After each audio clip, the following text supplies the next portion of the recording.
Hello, my delicious sweethearts. It's me again, and I want to introduce you to my lovely son Ollie, who has arrived from Cornwall with his older brother.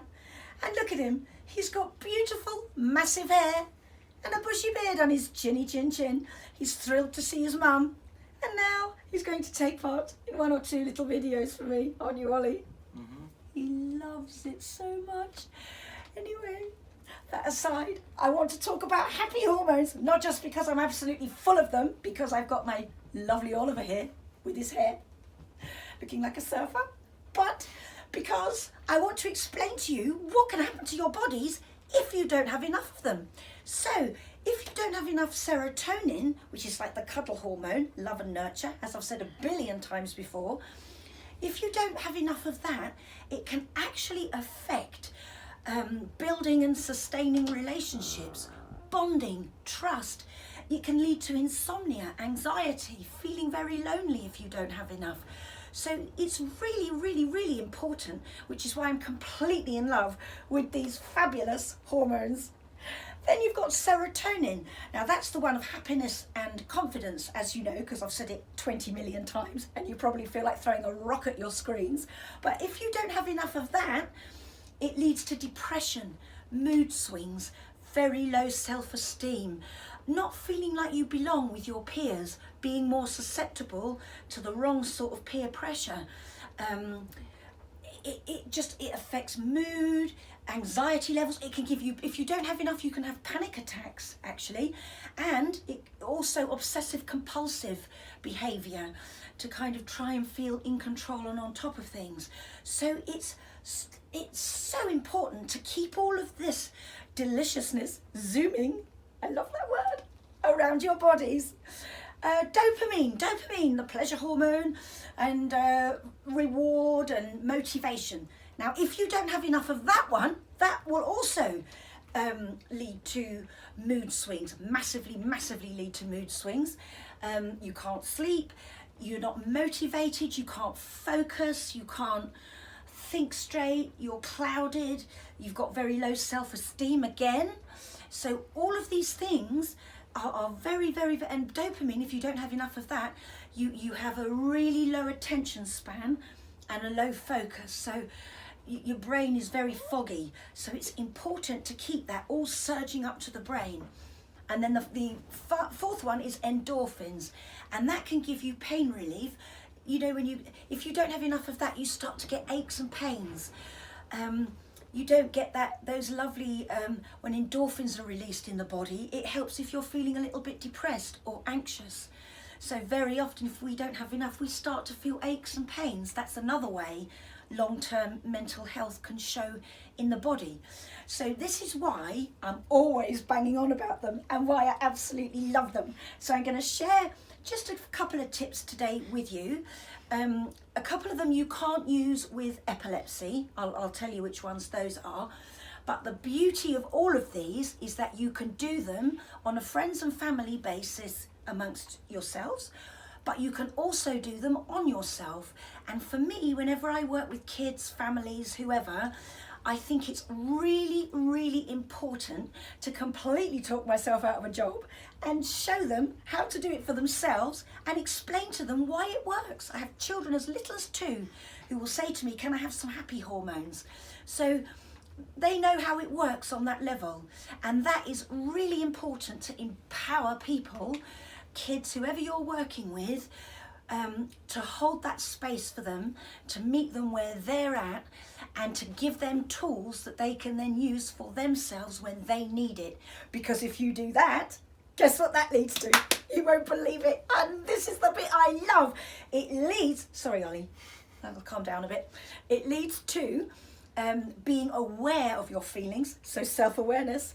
That then leads to having your little tools in your Juliana toolbox, which leads to self-regulation, and that then leads to self-management. So, you know, the kids are getting aware of how they feel, where it is in their bodies, and little things that they can do to boost that little dip. You know, it's very important. So now, because I couldn't resist Ollie's hair, and I've missed it, look at you, it's so lovely. I'm going to show you some things on the head. I've been dying to do this for so long. So the first one is ever so simple. My rainbow children, when I do my Rainbow Kids sessions, call it raindrops. Or if they're musical, I'll say I'm playing a piano. They're playing a piano. But all you're doing is tapping all over the head, on the back as well, and up the sides of the head, super important. We've got absolutely loads of areas of the brain, by the way, that relate to empathy, sensory processing, reading and processing faces, all on the sides of the head. We're like beautiful little delicious jigsaws. Honestly, the more I learn, the more I love it. And the more I want to do videos and touch my son's hair. And then from there, you can do what's called plucking. And it's basically, I always get it the wrong way around, soft landing, swift takeoff. But you're going in the roots. Otherwise, you're just tossing their hair around and being a little bit irritating. And you can, I'm going to show you how you do it on yourselves in a minute and completely mess my hair up because I'm not vain. I don't care. So you're like that in the roots. Now those two you can't do on people with epilepsy because obviously you don't want to trigger a fit. And even if somebody has only ever had one fit, you mustn't do it because you could potentially trigger another one. Even if they say they have medication and never have fits, never ever do these with anyone on epilepsy. And you can go around the crown, but not on the crown because you don't want to tip anybody with long-term mental challenges into overload or psychosis, so I always avoid the crown. So look, you could do it on yourself, little raindrops, Ollie. You could do it on yourself, you could do it next to your mum. And then plucking. So you're going in the roots. And that is stimulating all the happy hormones and firing up the brain, especially if you go on the temples, which is where all four of them are stored. Look at that. And you can do that one on yourself as well. And this one you can do if you have epilepsy. So that's a really nice way to get everything fired up when you have epilepsy. And you can literally put your elbows on your desk if you're at school or work, and you can just rotate with the pads of your fingers. Don't stick your nails in. You'll feel like you're being carted off by some bird of prey. You need to do it with the pads of the fingers. Stop laughing, you two. My children are so badly behaved, I don't know where they get it from. Honestly. Right, so you could do it on yourself. And now I'm going to flood you with it, Ollie, because I feel you might well need it. Look at your lovely face. Ah. Yes, so you could do that one. And finally, you can also do that lovely shampooing one where you use the pads of the fingers. And you can do this for people who have had an epileptic fit. You can do. But you're moving the scalp. I'm not using my thumbs. My thumbs are just anchors, and I'm shampooing. Shampooing comes from our word champissage. And you kind of rotating and lifting like this all through the hair, and you can do it for yourself. So even if you just push your hands up through your hair and squeeze while you're sitting at work, that's a really good one. And that if you go on the sides of the head, you're actually following the path of dopamine up the sides of the head to the temples.